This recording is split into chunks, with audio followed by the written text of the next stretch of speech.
joked, I sent a message over to Andrea earlier and I said, I could talk about you all day long, but do you have this quick little bio that I could tell everybody about who and what you are? And in the meantime, I did a little research and I found her bio. But seriously, I did get an opportunity to meet Andrea last year at Social Media Marketing World. She is an amazingly warm. I think ultimately she could be a comedian if she wanted to be. Literally, she could. She has a great sense of humor, and when she is in character, which she's going to explain, I'm sure, or you may know about this, she's amazing in that character. But just let me give you a little background on who she is. Andrea is a social media consultant and speaker. She's very passionate about helping businesses understand and leverage the power of social media to actually grow their business. Does that sound familiar? Andrea is the co-author of Facebook Marketing All-in-One for Dummies and was the community manager for Social Media Examiner. She just shared with us a few moments ago that she's actually having to pitch hit a little bit and helping in the transition of them finding somebody new. So if you go over to Social Media Examiner, you'll probably see her name on some of the posts there. But she is also very influential on many social media sites. She's presented with Guy Kawasaki, Marty Smith, Mike Stelzner, John Janowitz, and other world authorities in the field of social media and marketing. Again, I just briefly mentioned this earlier. She also uses her improv comedy skills to blog as a slightly cranky character, Grandma Mary, social media edutainer at her site, www.andreavahl.com. So with no further ado, let me let Andrea share with you her secrets on how to get more Facebook engagement for free. Thanks so much, Andrea, for being with us tonight. Thanks, Kim. Glad to be here. Very excited. Hello, everybody. And thank you for that very, very nice, nice intro there. I don't know, my bio always kind of, I was like hearing about yourself. But the funny thing is, actually, you talked about comedy. I'm actually also doing a stand-up comedy thing coming up in Boulder. So if anyone's in Boulder, doing stand-up comedy next Sunday night at Shine in Boulder. So, and I'm going to be talking about Facebook, actually. There's a lot of humor there, right? Yeah, truth. Yes, yes. So let's dive into the presentation. What we're going to talk about today is getting more engagement for free. And of course, you've all heard the announcement of Facebook saying you've got to use ads to get seen in the news feed. But we're going to talk about the ways that people are still being seen. What's working now, what to do about that decreased organic reach, and how to find the best types of posts and best content to post, and what to do to defend against the changes. So here's just a little bit about me, but I'll give you a little background on Grandma Mary. So Grandma Mary came about when I started blogging a couple of years ago, or let's see, it's been like 6 years ago now. I can't believe it. And I decided to be a little bit different. I was learning about social media, and I thought, there's all these tutorials out there, and they're kind of boring. So I wanted to bring in something that I enjoyed, that's fun for me, that was really fun that I thought would be interesting for others, because there's a lot of boring tutorials out there, and I thought I'd spice it up a little by being one of my improv characters. So I decided to use Grandma Mary because she's kind of, she gets a little cranky, and, social media makes people cranky. So she likes to get cranky along with the rest of us at all the changes and things we have to do. So Grandma Mary's motto is, if Grandma Mary can do it, then you can do it too. And I truly believe that that is in social media, but also in your business, and bringing about something that's uniquely you in your business so that you can stand out from the crowd and you can make your business very personal and fun for you. Because when I started with Grandma Mary, I thought, you know what, I don't care if anyone ever reads my blog, I'm having a good time. So that was kind of how I approached it. So let's talk about what's working now with Facebook. And this has actually always been working, but it's really more and more critical right now is the 3 E's of sharing on Facebook, and really all social media. I think is you want to have your posts entertain, educate, or provide some sort of experience. And um, people are on social media to be social. So if you can do one of those things, entertainment is a great piece of it, but the education is going to be where people share and get that value from your business. If you can do a couple of those things, that's really great. I'll talk about kind of what I feel like are some of the more experiential type posts that are out there right now. But here's an example from Oreo, and I really do like how Oreo posts. I think they're really fun. And they did a video with guess where the cookie is under the cups. And I had to watch this 2 or 3 times to figure it out. So it was definitely really interesting and engaging to me, and entertaining. But it was a way, we're staring at their cookie for a couple of minutes here, and then after you watch it, you want an Oreo cookie. So it's kind of how it goes. It's a great way to kind of stealth sell by having this entertaining little video. And you look at how many times it's shared. It's shared like 1,200 times or something, if I can read that small little print there. So, if they had posted just a sales message, that sales message is not going to get shared 1,200 times. It's a fun, interesting little video. Some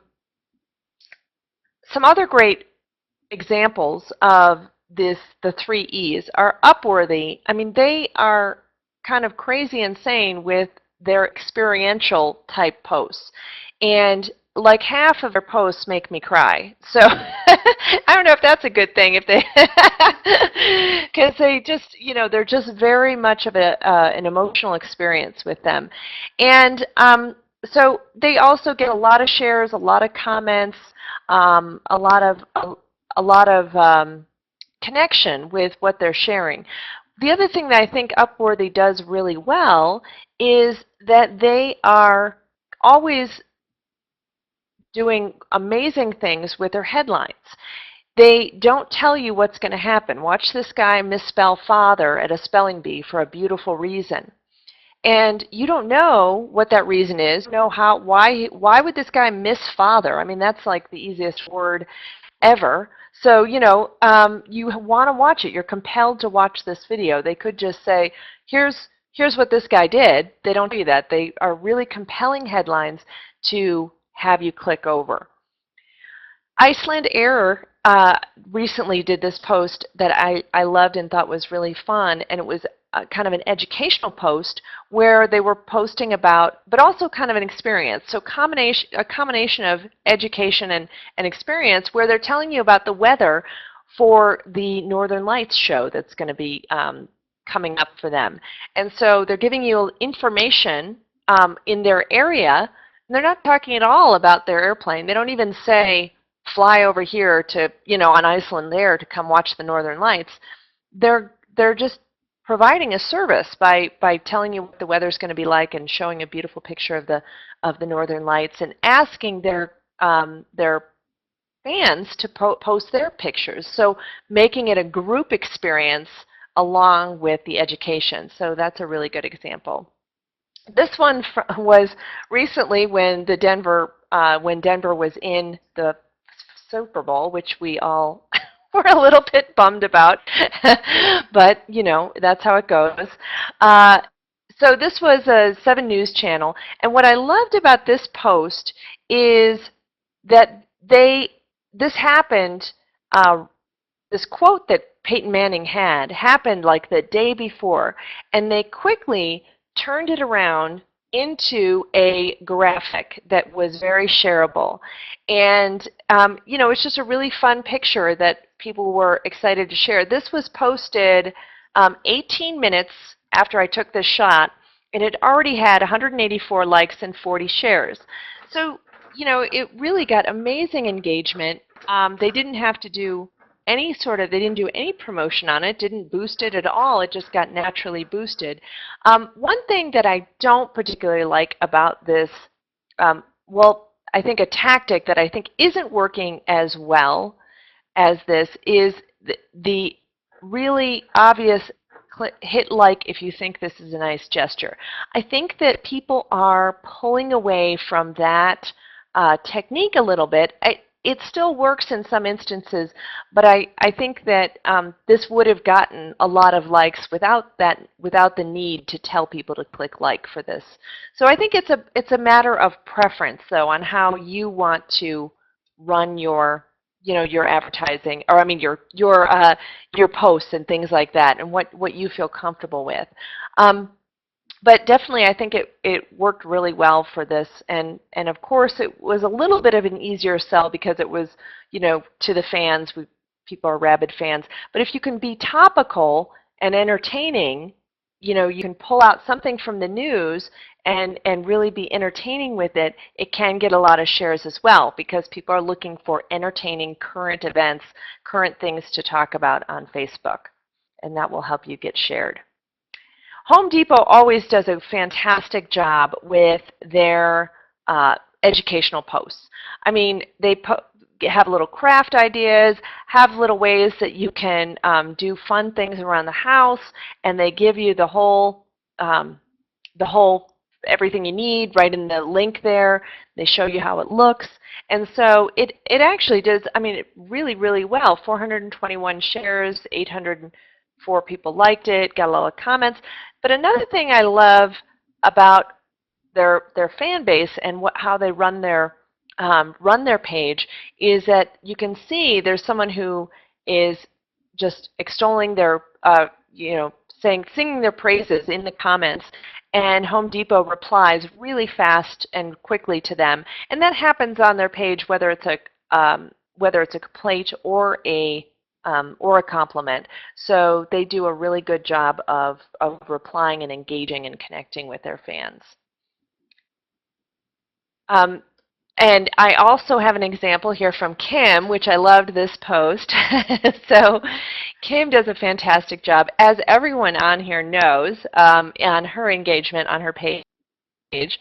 But what I really like is how you share a lot of really personal things. And I think that is something that business owners are afraid to do. They don't want to say anything about what's going on in their own lives, and it really can do so well in terms of engagement.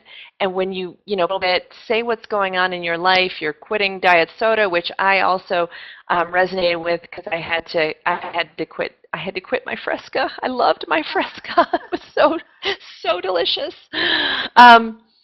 So if you can do something like that, the other thing I like about this post is that she could have just put it in a text, but she included an engaging image with it as well. And I think that also can be much more attractive and engaging. And in fact, as you may have heard, Facebook is talking about decreasing the reach of text posts. I haven't necessarily seen that so far on my own pages, but it's something to be aware of. The other example I wanted to share here is my Four Hens photography. She has great engagement on her page, and of course it's a little bit easier when you have beautiful photos and a constant stream of content in photos to share with your audience. You don't have to pay for them in stock images or anything like that. You've got them right there. But again, it's this personal story that she's sharing. She says she's sharing her photographic journey or photography journey into photography and the backstory behind it.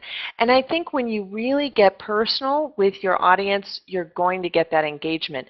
Now, it's not right for every business necessarily. Not the big brands probably aren't going to have the page owners getting personal necessarily about their lives, but they can. You can humanize it a little bit.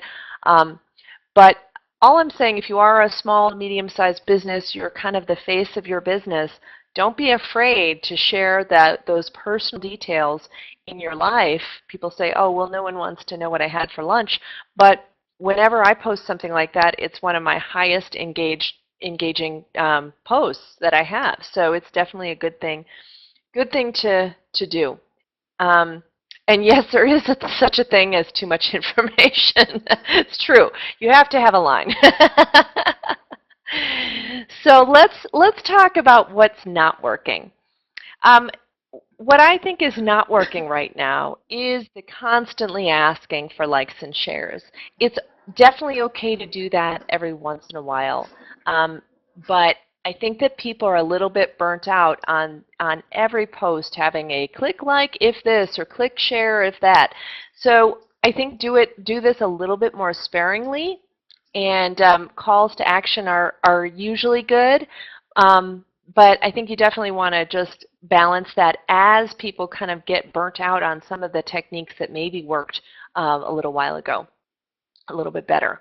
Obviously, constantly posting sales messages is a no-no, and I'm sure everyone knows that. And I think that I also think there's a way to swing the other way and never post sales messages. I've seen a lot of businesses do that, where I say, what do you even do? I can't even tell from your Facebook page. It's all just information, which is great, but you have to sell sometimes. You need to sell to make social media valuable and make it, to make it good for your business. Then also always talking about yourself. I think definitely you want to shine the light on other people a little bit. You can't just always be saying things that you're doing. You want to highlight things, other things in your business, so other businesses too, because you want to highlight other content that you think is good, because you can't share just your own content unless you're like Mashable, posting like 10 to 20 articles a day or something. So here's a couple of examples of things that aren't working. This post, it's just bad on a number of levels. First of all, they have a big, it's kind of a sales message, obviously, with their big OxyClean thing. But the weird thing to me on this post is that they link to the YouTube video. And first of all, it's a big ugly link. They don't even shorten it or anything like that. But why post a picture and then make someone go leave to go watch the YouTube video? Why not just post a YouTube video so people can watch how it works right there? So that one is definitely not a winner there, even though it says it's the clean winner. This one is just amazing. Share this picture if you're excited for the sunny weekend. Why would I share a picture of your car if I'm excited about the sunny weekend? And it's amazing to me that they actually got 9 likes on this post. So there's branding, and then there's just ridiculous branding. You want to brand your images in some way, and that's great. But if it's too heavily branded, I don't know why anyone would share or engage with it. The other thing that's not working is not replying to any messages. This is Expedia, and they have a lot of complaints on their page, a lot of unanswered complaints on their page. And of course, I'm sure that no one here is going to be doing that, but just something to keep in mind is that you want to make sure you're answering people's questions and responding to people. This one is funny because they've got people talking amongst themselves about how much they have disliked their experience with Expedia. So their community is kind of uniting together, but it's kind of against them within the post that they were posting about Spain and Morocco. So I think it's just not good. So of course we all know some of the recent news about the organic reach. Organic reach is dead. All social media managers are out of work. Continue declining. So it's making everyone cranky, including Grandma Mary. She got really miffed about the whole thing. But I want to take some time and put a little perspective on it. paid reach has always been a good way to connect with people on Facebook. And here's a chart from Social Bakers taken from before organic reach declined, and it was showing that the highest percentage of paid reach, or of reach, was paid on within Facebook back in January 1st through July of 2013. So, while it's a shock, it's not anything that is totally new here. Paid reach is going to always trump, well, it doesn't always trump organic reach. Of course, organic reach is the best, but it's harder to get that organic reach on maybe the posts that you want to have the organic reach on. So some of the facts, it is becoming pay to play, but obviously you're here to talk about why things that you can do for free. But of course we know that that is some of the facts, and I do recommend having a little bit of your budget each month now going towards some of the ads, and it doesn't have to be a lot, but it can help you boost that organic reach, in other ways. And it's still relevant. Some people are like, I'm getting off Facebook, I'm leaving, I can't take it anymore, but there's a billion people here. It can't be ignored. And I think it's still going to be relevant through at least through this year, at least through a good number of years still, because it's still where people are hanging out.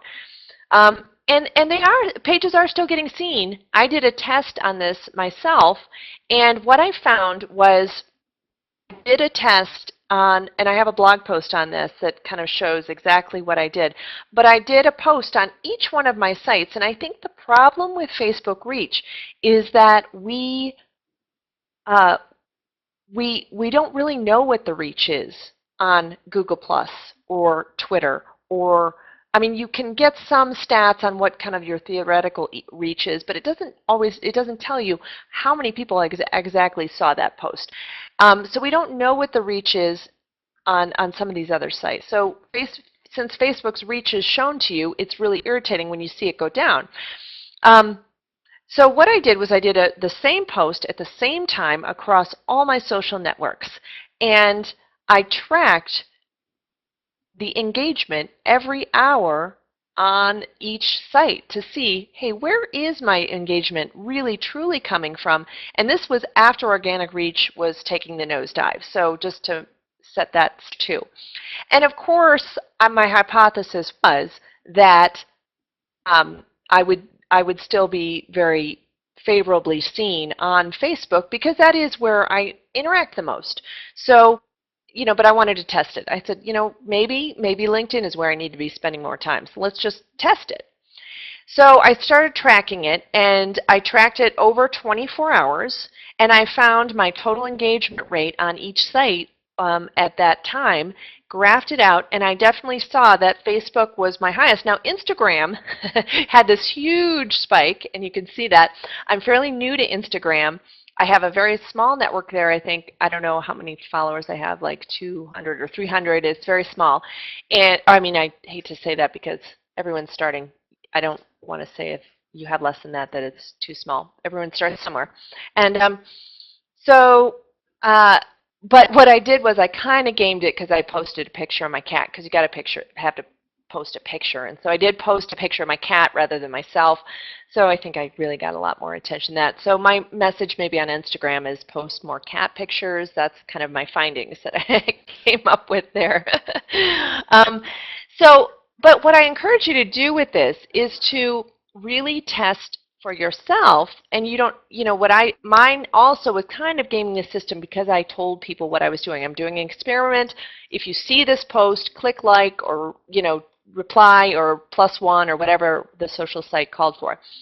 So it was gaming that a little bit, and you could test it without gaming it just by posting a standard post and seeing what happens.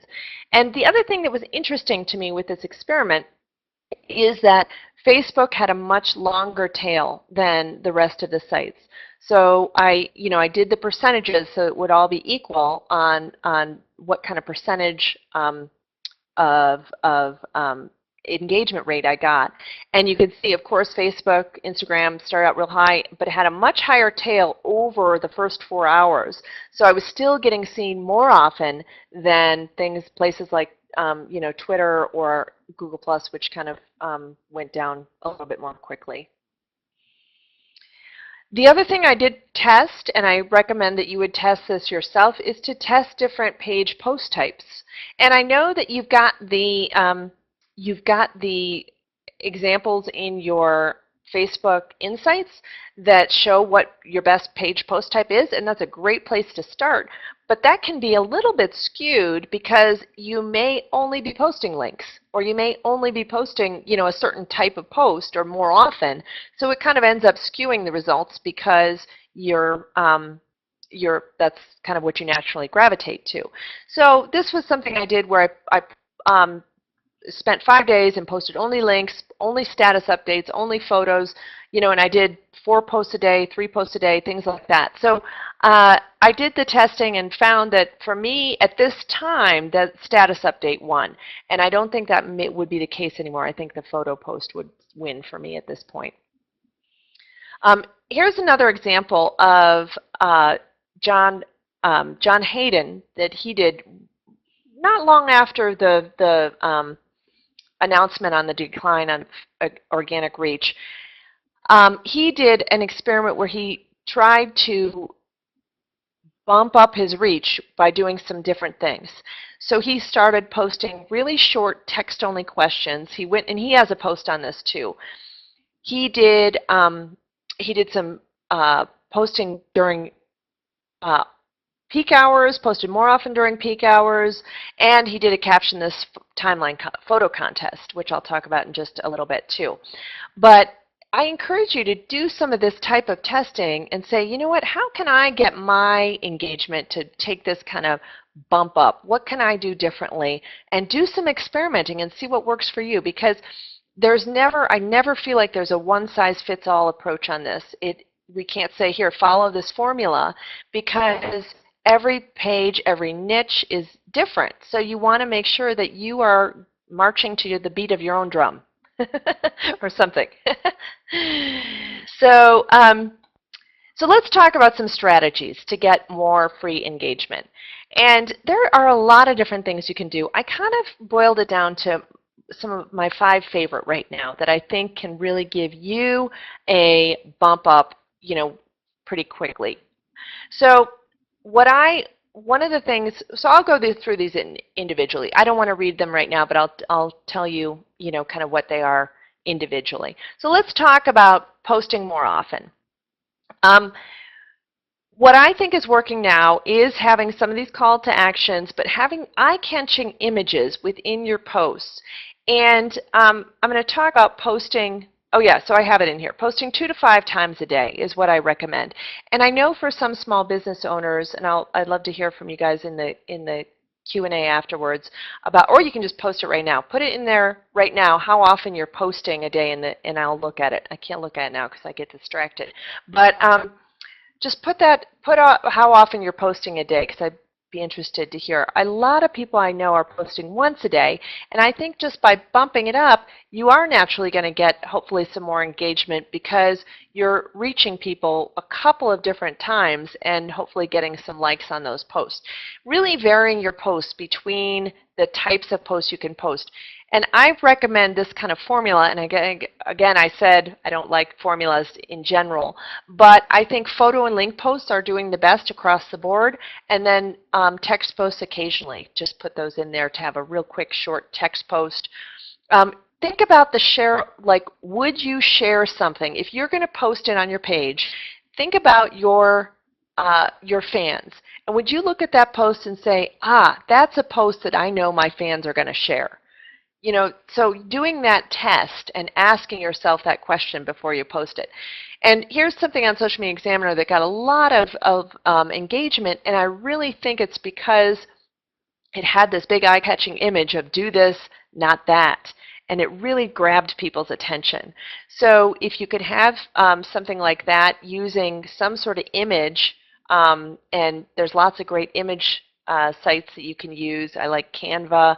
I love PicMonkey, all kinds of other great places that you can create images.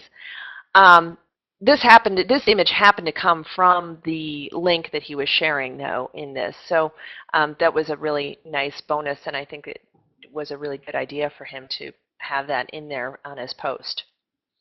So here's why I recommend posting more. This was an analysis done by Wise Metrics, and it was looking at the post progression during the first 12 hours of its life. They did analysis on a lot of different posts, and you can see that within 5 hours, most of your engagement is done. You know, there can be kind of a story bump effect where people see that post a little bit later if there's more comments on it and things like that, but most of the engagement is done. So if people don't log in to Facebook or check Facebook during that time span, they're going to miss your posts. So you're more likely to hit people when they're logging in if you increase your posting rate to twice a day. And I also like the strategy of adding humor.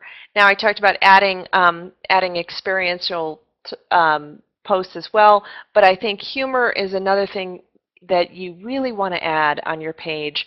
And some businesses are a little bit nervous about doing that because they think, well, I don't know, I want to just stay businessy. I don't want to, you know, post memes or things like that. And there was that whole thing about memes declining, but they're still working. So, here's an example of, you know, a post on Social Media Examiner a couple days ago a week ago or so from all the storms that were going on. And then, you know, these some e-cards are always fun too. So, but you know, you have to again balance that. You don't want it all humor. I've seen some business pages who are posting just only humor, and yeah, their engagement rate is great, but they're not providing any meat for their fans to chew on. So here's another example of an engagement strategy is timeline contest or capture this. So there's a lot of great images you can use for this, and it's a little challenging because you want to keep in mind copyright rules around this. This was an image that I got from a stock photo. I just did some searching on it, and so I did use a stock photo on this one. This one is a fun one. This, you know, tell me what you're thinking. But you don't have to run it around a contest, because with a contest you do have to have a prize. You know, you have to pick a winner, all that kind of thing. You could just say, caption this, and then we'll post it later and give you a shout out. And that's what we did over at Social Media Examiner. We did we later then ran it with the winning caption. Everyone voted, and it got a lot of engagement on that post. So it was just a fun thing, and it was topical because we tied it into social media. So if you can also tie that caption contest into your business in some way, that makes it a little bit more topical at least. And also just making sure that you're engaging with your fans, but also possibly on other pages too. I like this strategy because if you are engaging regularly on other people's pages, they'll be motivated to come and engage with you on yours. Plus, you're just increasing your footprint across Facebook by commenting as your business on other complementary business pages.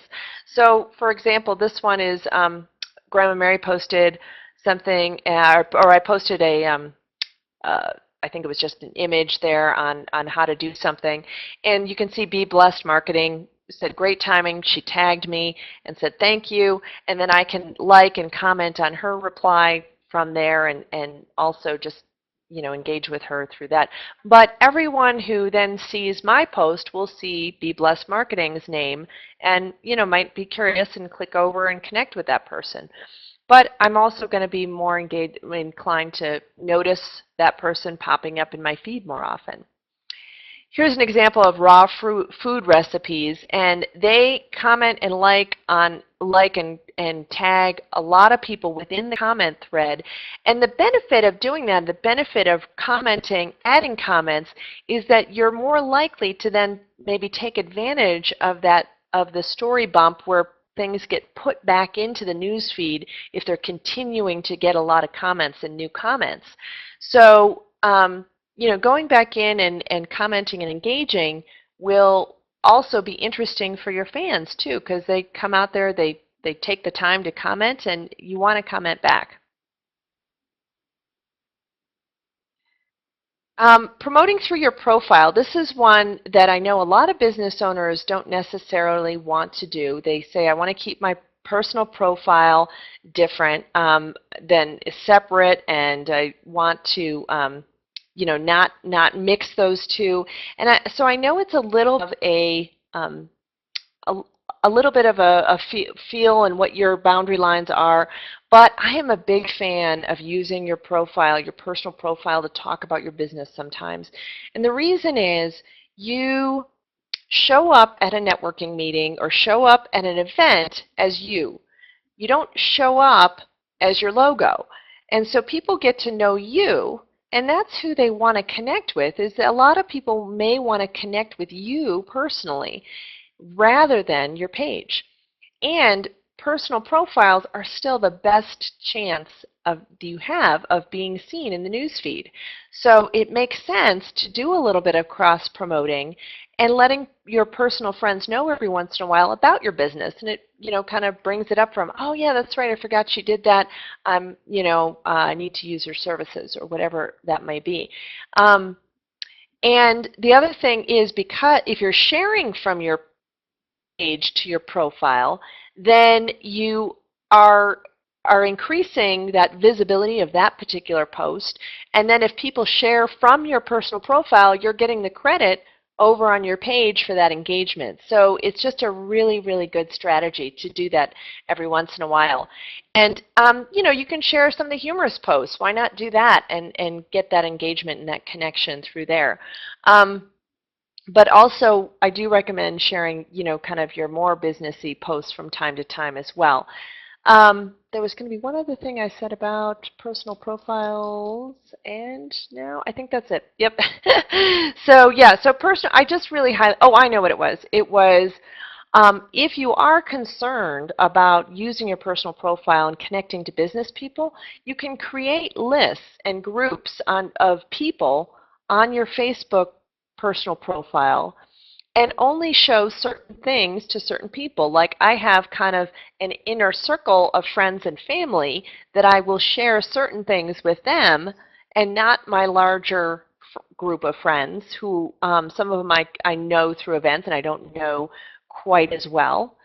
So I might post certain more personal things, and I select that list of people that I will post it to, and only those people can see it.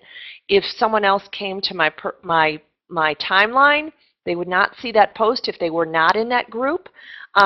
So you can control your privacy on your personal profile. Other times, I post things only to my business friends. I have a group for my local chamber that I'm active in. I have a group for networking events that I've been to, and I will post certain events that are workshops that I'm doing locally, or other things that are more businessy that I know my friends and family may not be interested in seeing. So you can do it that way too, kind of, make sure you're really keeping your personal profile separate between your friends and your business connections. So let's see. Okay. Oops. Going back. So my other tip is my last tip here is use your email list to get more engagement. And what I think works really well is to occasionally talk about your Facebook page as in your newsletter and say, hey, come join us on this discussion over on my Facebook page.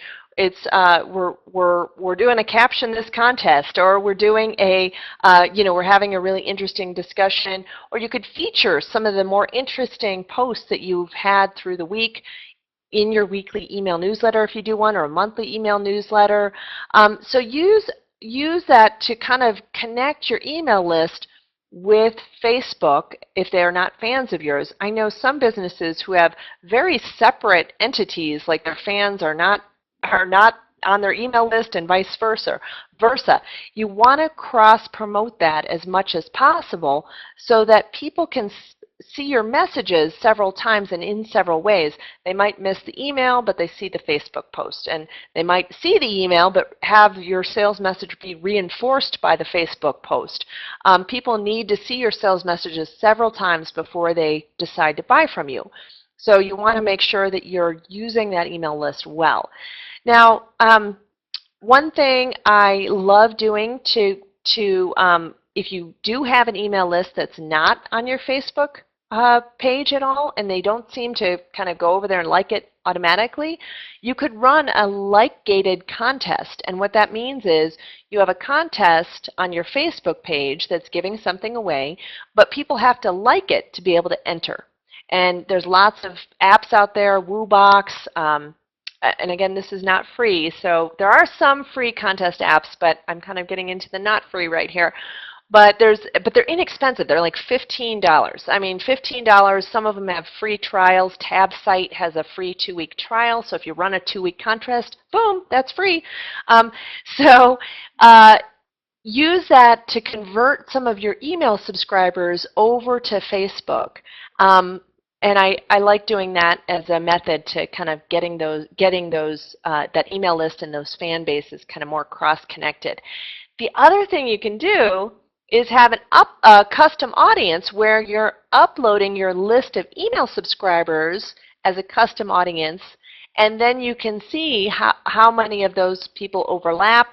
It's not exactly accurate because sometimes people have different email lists. So I'm kind of getting into a little bit more of an advanced tactic here. So if it's what I'm saying is Greek, don't worry about it. But I just wanted to give you that as an idea. So on the custom audience, you can also advertise directly to your email list through Facebook. So that's another thing to think about to get connection, get a little bit more out of Facebook and get those two kind of cross-connected a little bit more. So I want to just talk about defending against the changes that are coming through with Facebook, and it does have to do with the email list. So I am a big fan of using Facebook to drive people to your email list constantly. If you are going to use Facebook ads, that is where I recommend the bulk of your advertising budget go, is into getting people over to your free offer and having them sign up for your email list.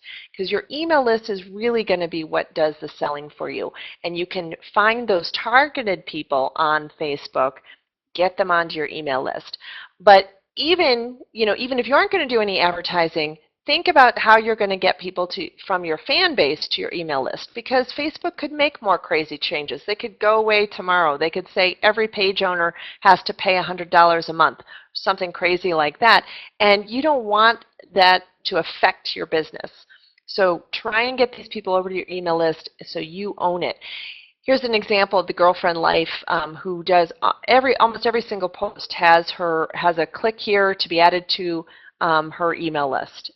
Almost every single post that I've seen. So, that again, whatever strategy you want to use on there, but think about what kind of ways you're going to get people over there. So social will change, but email is yours. So great, I think we're right on time, and just wanted to use this time to do a little bit of Q&A and let you know about how you can get connected to me and Grandma. Go say hi to Grandma.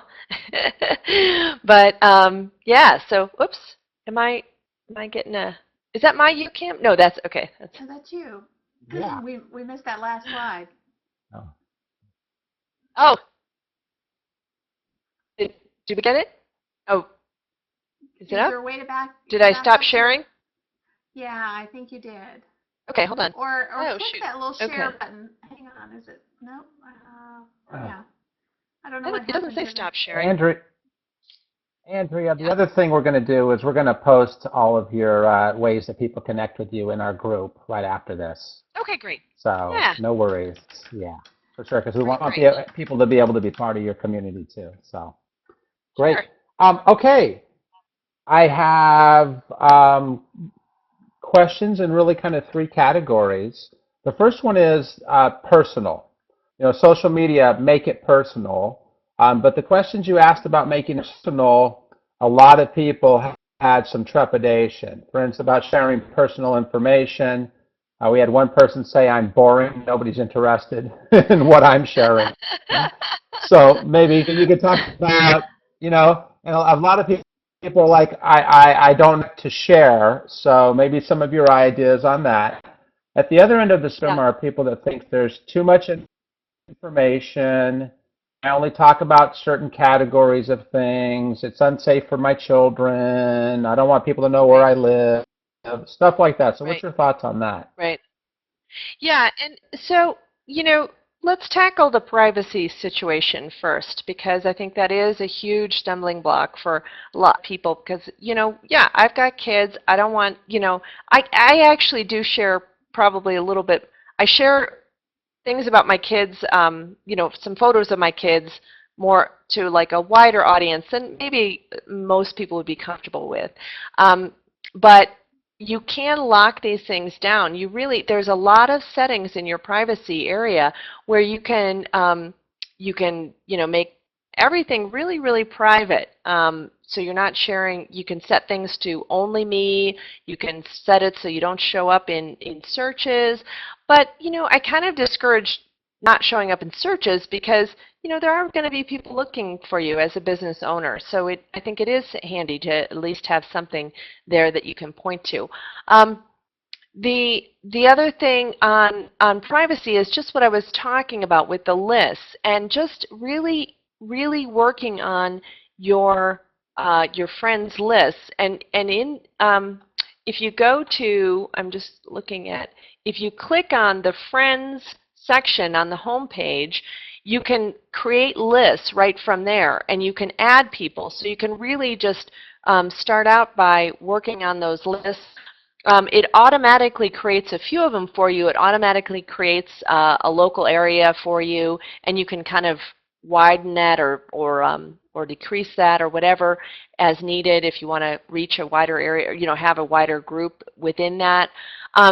So I definitely just encourage you to kind of set those lists up so you are more comfortable with using your personal profile, and you know where your information is going, and you know who can see it. So and when you have those things set up, people can't share, like if I shared a picture of my kids and I shared it only to a group of people, that group cannot go off and share that picture because of my privacy settings. They just won't be able to. So things within Facebook take care of some of that privacy issue for you, but you just have to be comfortable with how you've got things set up so you feel like you know where your information is going. Because I think that's where the fear is. Sometimes we're like, who's gonna see this? Where's this gonna go? Is it gonna end up in a billboard in Czechoslovakia where I don't know. So there was some crazy thing that happened over there where it showed a picture of their family, someone's family over there.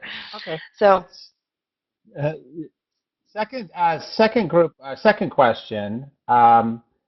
I think one of the main takeaways is it's not just your posting strategy, it's your engagement strategy. It's your commenting and driving the conversation. Kind of taking that with another of your main points is you have to shut up and sell at some point. I mean, a lot of people have a fear of kind of the commenting and then also of selling. But over time, if you just go, how are you doing? I'm great. You look great. You look great too. Boy, this is fun. How are you doing? I'm great. So that's where a lot of people get stuck, is they're like, I don't know. So is there a strategy for moving people around inside your comments? Do you try to sell there? Do you try to bring them other places? Or what's a good strategy on that? Yeah, I am a pretty low, personally, I am a pretty low push salesperson myself. I a lot of times just use my content to do my selling, and I just point to my content all the time, and people go over to the website and then they see I've got consulting in there, and sometimes within my content I have some sort of call to action at the end saying hey, if you like this, sign up for this, or you may be interested in this ebook, or you may be interested in booking a session with me, or something like that. So, you kind of have to draw the line where you're comfortable. Now, the interesting thing is, for my clients, I'm a little bit more aggressive in the sales tactics there, where I will say, hey, you know what, it sounds like you need to buy our stuff, or come over here and read more about our product. And so it just depends on your style, and I think you can push people through to your sales, but I think it is dependent on the post. You're not going to go over to someone else's page and say, hey, I've got a perfect product for this, not necessarily. You may say it, but you may not want to, you might want to say something worded a little different.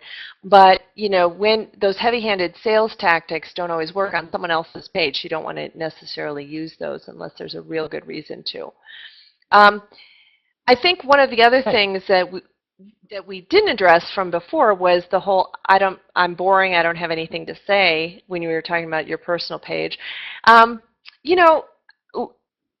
think that's okay. You can just try saying something totally random. I mean, Kim was talking about what she was drinking, her tea, and actually Chris Brogan, his newsletter regularly has what kind of tea he's drinking in it, so it's just, you don't have to be super exciting. You don't have to be, I'm off mountain climbing, or I'm doing this, or I'm learning to play the cello, or whatever you think you're supposed to be doing. It could be just what you're doing at that moment. I'm up working late, and I often, when I'm up working late, I'll post on Facebook saying, woo, burning the midnight oil, what's everyone else doing? And it's just fun to have a quick, spontaneous conversation that way. And I just a and quick, I have just this. jump in on. Go ahead. I'm sorry. I was just going to jump in on that. It's No. all about being relatable, because if if you feel like you're not that interesting, trust me, there are a lot of other people out there who feel the same way. And the reality is, we all do a lot of the same stuff. That's why food and some of the commonalities of life are things that people love to engage with. So just pick something normal, guys. You're not boring. Trust me. You're just like a lot of other people. Yep, that's right. Yep. Okay, and this will be our last question. This is our last question. So the title of this webinar is How to Get More Facebook Engagement for Free. But one of the things we heard you talk about is, hey, you might have to pay to play. There are circumstances, not big money, you're obviously not going to compete with Fortune 500 companies here. So here's the debate, and I've had this with many different people. I'm going to spend money. I don't have a lot of money. Should I spend it growing my audience? In other words, just getting people to like my page, then the top end of the funnel is bigger. Or should I spend it at the bottom end of the funnel, where I just I only spend it in places where I think I can get people to spend money with me back? Yeah, that's a great question. And I actually say you should spend it in the middle of the funnel. Your biggest, I kind of have, and this is my feeling, that other people have different takes on this. And I think because of the way Facebook's algorithm is working, you should not be spending a lot of money on getting Facebook likes at this point. I think that it is good to maybe spend, maybe $5, $10, $20 a month or something on that, just to kind of give yourself a boost every now and then. But again, I say that kind of not dependent on your budget. If you have a larger marketing budget, then you could spend more on that. But I would say probably about 10% of your budget on getting likes. I'm encouraging people to spend about 70% of their budget on driving targeted people over to your email list and offering something for free. That is what converts the best on Facebook, is a freebie, and then using your email list to take care of that bottom of the funnel, to take care of that selling for you. Your email list does your selling, and your Facebook page will reinforce those sales messages from time to time when are promoting something or whatever. But the fact is that people will be on your email list and be more likely to see that message through your email list. And you also have to make sure your email list is offering value or people unsubscribe.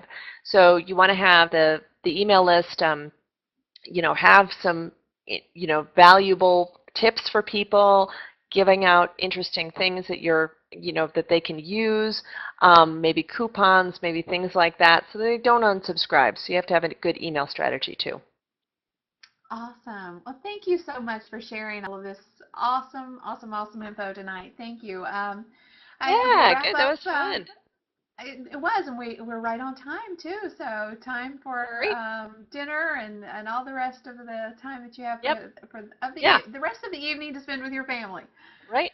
Yeah. So, and also just in case people are interested in the Facebook advertising, I do have a free webinar coming up on Tuesday, and you can find that information on my website or on Sidebar or under the events.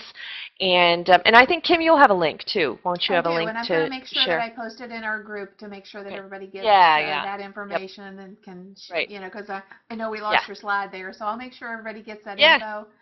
And I appreciate you. Thank you so much for being with us tonight and sharing so freely. Yep. Okay. Thank you, thanks. Kim. Have a great evening. Good to meet everybody. All right. Bye. Bye.